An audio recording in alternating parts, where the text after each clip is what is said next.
এই ভিডিঅ'টো যে সেইদিনা দুটা পাৰ্টত দিম বুলি কোৱা ভিডিঅ'টোৰে এটা পাৰ্ট দেই। নমস্কাৰ, মই Devjani and welcome to another pending blog. মা আছিলেগৈ বেংকত আৰু মায়ে ফোন কৰি আমাকো বেংকলৈ মাতি দিলে। আৰু বেংকত যে সেইদিনা সাংঘাতিক ভিৰ আছিল আৰু এনেকুৱা যে ভিৰত মই সঁচাকে বহু সময় ৰখি থাকিব নোৱাৰো। মোৰ হাৰ্টটো কমজোৰ নে কি মই ক'ব নোৱাৰো, কিন্তু মোৰ এনেকুৱা ভিৰত ৰখি থাকিলে একদম অলপ সময়ৰ পাছত উশাহ বন্ধ হোৱা নিচিনা হৈ যায়। তিনিজনীয়ে এবাৰ এবাৰ ৰৈ কামটো হ'ল। তাৰ পাছত আহি তিনিজনীয়ে পৰঠা খাইছো।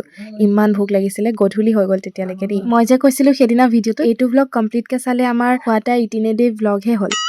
অ'কে, তাৰপাছত ঘৰলৈ আহি গধূলি দৰা উলিয়াবলৈ গৈছিলো। সেই যে আমাৰ ঘৰৰ ওচৰত বিয়াখন আছিলে, সেইদিনা দৰাই শিৱসাগৰৰ পৰা ছোৱালী আনিবলৈ বুলি গৈছিলে। আৰু এয়া দৰা উলিয়াই পঠিওৱাৰ সুখৰ আৰু দুখৰ সেই মিক্স সময়কণ।